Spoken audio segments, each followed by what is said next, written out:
Okay, let's unpack this. So imagine creating this, like, global phenomena, right? Yeah. Only to name it with the very last letter of the alphabet because you honestly thought, okay, this is it, the end. Yeah. And yet that end became, well, way bigger than anything that came before it. Much bigger. Today we're diving into a bunch of your sources about Dragon Ball Z. You probably think you know this series pretty well, but our mission today is kind of cut through the noise, skip the endless scrolling online, and bring you the really fascinating stuff, those aha moments about how it was made, how it changed, and just massive footprint on pop culture. It really is remarkable. Dragon Ball Z isn't just, an anime. It's this global force with a surprisingly complex backstory. Stuff like animation quirks, its huge influence on a whole genre. Yeah. We'll explore not just what happened, but really why it mattered, trying to give you that essential context so you can properly grasp its impact. Okay, so let's start right at the beginning of Z. Yeah. It's a direct sequel to the 1986 Dragon Ball show, right? Yeah. Picking up the later manga chapters. Exactly. The latter 325 chapters of Akira Toriyama's original manga. It ran in Japan, Fuji TV, April 89 to January 96. 291 episodes. Wow.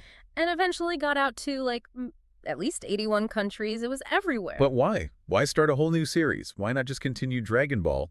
And, yeah, why the Z? That's the key question, isn't it? You see, the original Dragon Ball anime, its ratings were actually starting to dip a bit. Oh, really? Yeah, and Toriyama's editor, Kazuhiko Torishima, he felt the producer was kind of stuck. Yeah. Stuck in that cute and funny vibe from Toriyama's earlier big hit, Dr. Slump.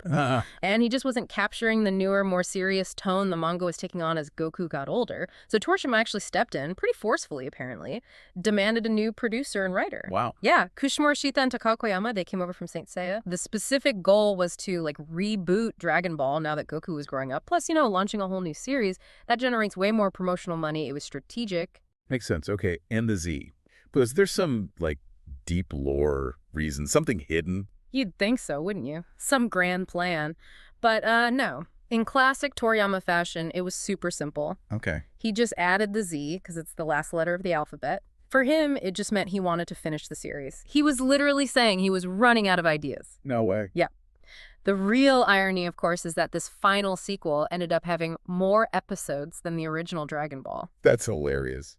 And because of the setup, Toriyama was often writing the manga chapters while the anime was being made at the same time. Ah, that must have been intense. Yeah, and it led to a lot of original material getting added into the anime. Stuff that wasn't in the manga originally. Lengthened scenes, new attacks, even whole characters like Gregory, the little cricket guy. Yeah, with King Kai. Exactly. Created just for Goku's training scenes in the anime. So, really the takeaway here is Dragon Ball Z wasn't just, part 2. It was a deliberate pivot, a move that redefined the whole franchise. So how did that, translate into the actual story, the sagas that everyone remembers? Well, the series basically breaks down into 4 main sagas, right? You've got the Saiyan, Frieza, Androids, and Majin Buu sagas, and each one really pushed the characters, especially Goku, in new directions. Right. Let's start with the Saiyan saga. Raditz showing up. Big deal. Huge deal. It wasn't just, Goku's an alien. It revealed his Saiyan heritage, led to his, shocking first death. Yeah. But it also showed Gohan's incredible hidden power. That set up a whole new dynamic for the show. And Piccolo. His whole arc starts there, really. Oh, totally. Piccolo taking Gohan to train him, that forged this really unlikely emotional bond, It showed Piccolo growing beyond just being a villain, became this complex mentor figure, huge character growth. Meanwhile, Goku's dead. But training. Yeah, training in the afterlife. Yeah. Journeying down Snake Way to train with King Kai. Yeah. Learning iconic stuff like the Kaioken and the Spirit Bomb. And King Kai's teachings also helped him grapple with his Saiyan side, that gift and sense for battle, as they put it. He kind of develops this nuanced view of being Saiyan, grateful for how it shaped his adventures, but also hating the brutal culture he could have been part of. That line, even a low-class warrior can surpass an elite with enough hard work. That feels very Goku. Exactly. It's core to who he is, and that really defined his whole journey, didn't it? Absolutely. Okay, then we blast off to Namek for the Frieza saga. Suddenly, it's about finding different Dragon Balls to wish people back. Right, the stakes shifted. Their friends were dead. Earth's Dragon Balls were gone after Piccolo died. Yeah. So Namek was the only hope. But it turned into this, desperate scramble. Gohan, Krillin, Bulma, even Vegeta shows up, all racing against the terrifying Frieza to get those Namekian Dragon Balls first. Immortality was on the line. It got really tense there, like a chase movie in space. Totally. A triangular game of cat and mouse, as one source put it. Then Frieza calls in his muscle the Ginyu Force. Oh man, the Ginyu Forces, poses and all. Yeah, his elite mercenaries. And Captain Ginyu with that bizarre body-swapping power.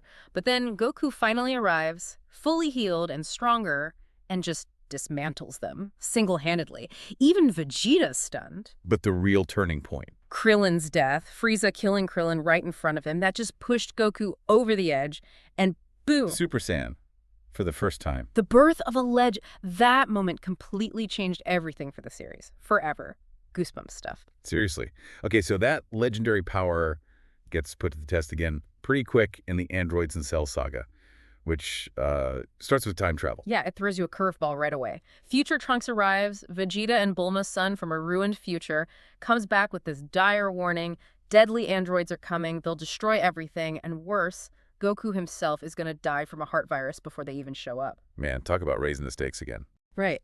And after Goku actually gets that heart virus, there's this really powerful, quiet scene. He's just looking out a window, thinking about his Saiyan nature, about how he seems to attract all this danger. He starts really reflecting, focusing on Gohan's potential. I remember that. It felt different for Goku. It did. There's a moment where someone asks him if he's scared or excited about the idea of surpassing Super Saiyan, and he just says both. It shows he gets the weight of his power, you know? Yeah. But ultimately, in this saga, it's Gohan who steps up. He's the one who achieves Super Saiyan 2 during the fight with Cell. Another incredible moment. Absolutely. And Goku makes this incredibly wise but heartbreaking decision. He chooses to sacrifice himself, teleporting Cell away from Earth just before Cell self-destructs. He genuinely believed Earth was safer without him there attracting trouble. He basically passes the torch to Gohan. Heavy stuff. Which brings us to the final Z saga, Majin Buu. Right. And interestingly, Goku's decision there kind of echoes his thoughts in the Cell saga. His core belief that he draws danger to Earth. It leads him to actually choose to stay dead for a while, even when he could potentially come back. Which shows surprising maturity, right? A great deal of wisdom, yeah. Finding that balance, that equilibrium between his own desire to fight strong opponents and his desire to protect Earth and his loved ones. This arc also gave us fusion. Yep. Introduced some wild new techniques to combat the insane power of Majin Buu. You had the fusion dance, creating Gotenks from Goten and Trunks. Oh, tanks. And the Patara earrings, which fused Goku and Vegeta into the incredibly powerful Vegeto. The Geo was awesome. Just totally dominant. Yeah. The saga wraps up, ultimately, with Goku using a massive spirit bomb powered by everyone on Earth to finally destroy the pure evil Kid Buu. And then, in the very end, he decides to train Yub, who is Kid Buu's good reincarnation. Setting up the future. Exactly. Foreshadowing that the story and Goku's role as a protector and mentor would continue. You know, hearing about all this epic storytelling, the character growth, it makes me think about something else. How did this show, this massive global thing, actually reach us? Especially here in the West. Because that story, it's pretty wild too, isn't it? Oh, absolutely. And understanding that journey is, like, key to understanding how you, the listener, probably first experienced the show, because the way it arrived here really shaped its legacy. Okay, so how did it start? The English version. Right. The initial English dubbing kicked off around 1996. Funimation licensed Dragon Ball Z for North America, but they didn't do it all in-house at first. They partnered with Saban Entertainment, the Power Rangers people for TV syndication, and Pioneer Entertainment for the home video releases. And they used a voice cast based in Vancouver. This is the era of the iconic Rock the Dragon theme song. I'm sure a lot of listeners remember that one. Oh, yeah. Rock the Dragon. Definitely remember that. But here's the thing. This first dub was heavily, heavily censored. Saban had mandates. Cuts to content, cuts to episode length. They actually chopped the first 67 episodes down to just 53. Wow, that's a lot cut out. Huge chunks. Stuff like references to death. They got changed to things like being sent to the next dimension. No, okay. The goal was really to make it tame and kid-friendly for syndication.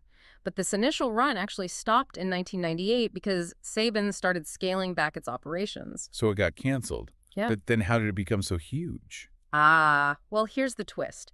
Reruns of that canceled censored dub started airing on Cartoon Network's Toonami block later in '98. Right. And on Toonami, it just exploded. Its popularity went through the roof, so much so that Cartoon Network themselves actually ordered more episodes. Okay, so Cartoon Network saved it, basically. Pretty much. And this is where the big shift happens.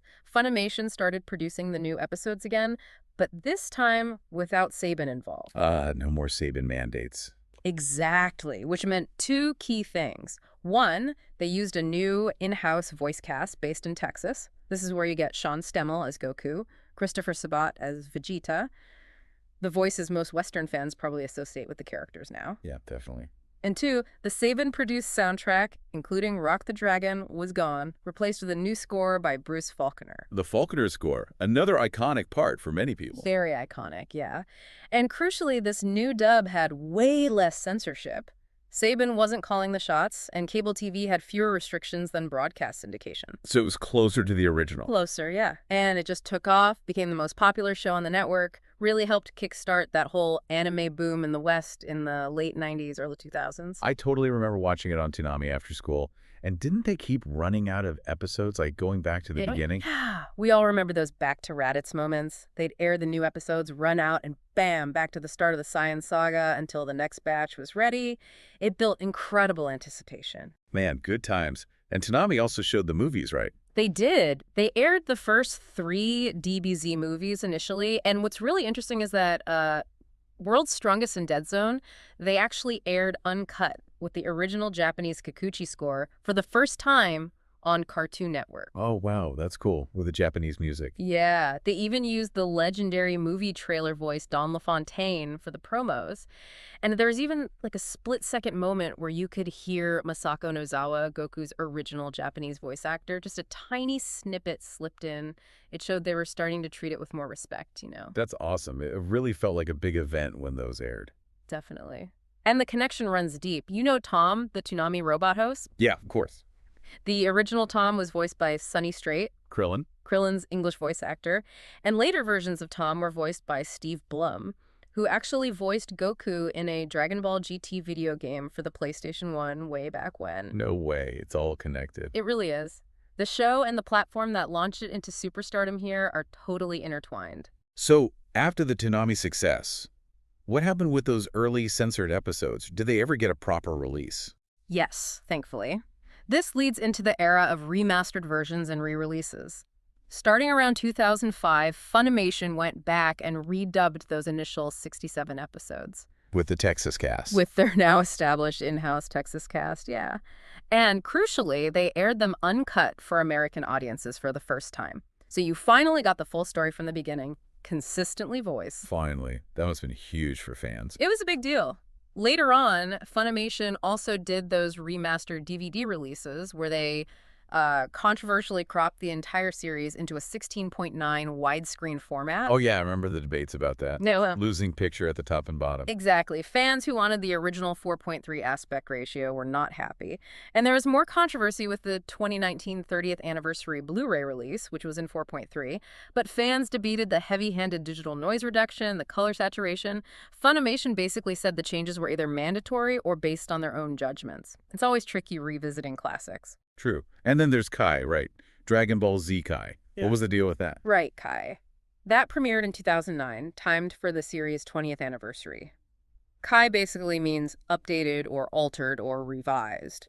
Its main purpose was to more closely follow the manga. How? By removing almost all of the filler episodes and material that wasn't in Toriyama's original story. So cutting out the anime-only stuff, like the Garlic Jr. saga. Exactly. Stuff like Garlic Jr., a lot of the extended training sequences, goofy side adventures, gone. The result was a much faster-moving story, much tighter, closer to the manga's pacing. Did Kai get censored too? Well, yes and no. For its initial U.S. TV airings on networks like the CW's Kids block, it was censored. Famously, Mr. Popo was tinted blue for some reason. Blue Popo. I remember that. Yeah, weird stuff like that. But later, when Kai aired on Adult Swim's revived Toonami block, those airings were uncut, so you had options depending on where you watched it. Man, what a journey just to get the show onto our screens properly. It shows, like, incredible effort, but also the compromises sometimes needed to bring something huge across cultures. Definitely. And that journey, that impact, it doesn't just stop at the TV screen, you know? Right. The influence goes way beyond just watching the show. Immensely so. Think about its cultural impact and legacy. We talked about the rating success earlier, beating shows like Friends and The X-Files in some places back in the day. That 1999 season 3 premiere being the highest rated program ever on Cartoon Network at that point, it was a monster hit. And it changed how TV shows were even made, or at least consumed here. Yeah, you could argue it really helped popularize the serialization format in Western TV. That idea of a continuous story arc playing out over many, many episodes, even seasons. Instead of just Monster of the Week. Exactly. Most American shows back then were very episodic. DBZ showed the power of long-form, ongoing storytelling on TV, especially for animation. You had to tune in every week or you'd miss crucial plot points. You definitely did. And the memes. It's still part of internet culture. Oh, absolutely. It's over 9,000. It's probably the most famous one. It just exploded online. You saw it everywhere, even referenced in like Ford commercials years later. Uh-huh. And fans are still passionate, setting a Guinness World Record for the largest Kamehameha attack move at a convention. It just has this enduring cultural presence. Financially. Just huge, right? Astronomical. One source mentioned $3 billion in merchandise sales from 1996 to 2000 alone. Another cited $5 million in merchandise sales worldwide by January 2012. It's a merchandising juggernaut. Wow. And its influence on other manga and anime. You can really see it, can't you? Oh, absolutely. Especially in shonen manga, that genre aimed at young guys, heavy on action. Dragon Ball Z either created or just cemented so many tropes that are now standards. Like what kind of tropes? Well, the obvious ones, like the main character who eats a lot and is maybe a little bit dumb but has incredible potential. Luffy, Naruto. Exactly. DBZ also really made power-ups and transformations a thing. The escalating forms, the new levels that became a staple. Super Saiyan 2, 3. Right. Also, those epic beam struggles, you know, Kamehameha versus Gaelic Gun, and just the scale of the fights, characters throwing nukes, basically. Planet-breaking power levels became almost expected in action shonen after DBZ. Tournament arcs too, while Toriyama used them in Dr. Slump first, Dragon Ball and Z popularized them massively. Okay, but what about characters? Any specific character archetypes? Yes. This is a really interesting one. The Vegeta-type rival. Ah, the rival character. Yeah, but specifically that kind of rival. The dark, proud, often from a noble background or with natural talent, initially stronger than the hero, maybe looks down on him. That's okay. Bakugo. You got it. But the hero, through sheer hard work and determination, eventually surpasses them. And the rival often goes to this sort of redemption arc, developing a grudging respect, maybe even becoming an ally, forming this healthier, competitive dynamic. Vegeta basically codified that archetype. Praising Goku at the end of the Buu saga is a perfect example. That's a great point. Never thought of it quite like that archetype name. And Toriyama's own unique contribution was mixing his style of, like, gag humor, even in serious moments, with the action. Plus, he established a very economic action anime fighting style. Lots of fast punches, energy blasts, relatively simple movements that were easier and cheaper to animate but still looked cool. That influenced a lot of other anime productions. Fascinating. Okay, and we can't talk Impact without talking the toys, the action figures. That's a whole world in itself. Oh, absolutely. A massive part of the DBZ legacy. The world of action figures has evolved so much, too. You started with those early 1990s Bandai figures, which were, you know, okay for the time, but had pretty limited articulation, basic stuff. Yeah, I remember those. Kind of stiff. Right. But they paved the way for the modern figures, which are like little masterpieces. The SH Figurates line, which started around 2009, really changed the game. Super highly articulated joints, tons of accessories like different hands, faces, energy effects. Those Figurates ones look amazing. They really do. But there are so many options now. Standard figures, Figured Zero, which are static statues, Funko Pops, obviously. So many Funko Pops. Yeah, Bam Presto has their World Figure Coliseum line with dynamic poses, the Supermaster Stars Peace line for really premium, like 12-inch figures. The manufacturers list is huge. Bandai, Bam Presto, Funko, Tamashii Nations, Plex, Irwin Toys back in the day. So if you have some of the old ones lying around, are they worth anything? Huh. Yeah, here's a fun detail for you. Some of those old collections can actually be worth a lot of money. If you have rare items still in the packaging, mint condition, they can range from a few $100s to over $1,500. Seriously? Like what? Well, one source mentioned a Pioneer Arrival promo set. Likely some early promotional figures could be worth $1,500 if complete. Or a specific convention exclusive, like the SH Figuarts San Diego Comic-Con exclusive Super Saiyan Son Gohan, could fetch around $250 still in its packaging. Wow. Might need to check the attic. You never know. But beyond value, collecting is really a personal thing for fans, isn't it? Yeah, definitely. It's a way to immerse themselves in their favorite character's world, brings back that nostalgia and cherished memories, and it connects you with other fans too, sharing your collection, hunting for figures. So if someone listening wants to start collecting now, any quick tips? Sure. Definitely do your research first. See what lines you like the look and price of. Set a budget, it can get expensive fast. Stick to reputable brands known for quality, like Figuarts. The Dragon Stars line from Bandai America is decent and more affordable. Ben Presto is great for statues. And just be careful online. Lots of counterfeits out there, especially from overseas sellers. If a price looks too good to be true, it probably is. Good advice. Yeah. So, okay. We've covered a lot. The origins, the sagas, the dubbing chaos, the massive influence. After going through all this again, what do you think is the truly enduring thing about Dragon Ball Z? That's a big question. Today, yeah, we've really taken a deep dive into Dragon Ball Z, from its surprisingly pragmatic origins and those epic character journeys to how it literally changed anime and its just ongoing cultural footprint. We've seen how smart decisions, creative risks, and yeah, a massively passionate fan base turned what started as a martial arts manga into this global thing. I think if you connect it all, the bigger picture, Dragon Ball Z isn't just about guys powering up and yelling. It's really a testament to how adaptable a story can be, how impactful it can become when it genuinely connects with people on a primal level, excitement, struggle, friendship, overcoming limits. And it did that despite, the creator thinking he was out of ideas or dealing with, as the one source put it, the occasional time paradox that even bogged him down sometimes. It just resonated. It really did, and still does. So for you, our curious learner listening right now, here's something to think about. What's the one technique or maybe transformation from Dragon Ball Z, Kaioken, Spirit Bomb, Super Saiyan Fusion, whatever, that you'd love to bring into your own life to tackle your next big challenge? Ooh, interesting question. Yeah, something to mull over until our next deep dive.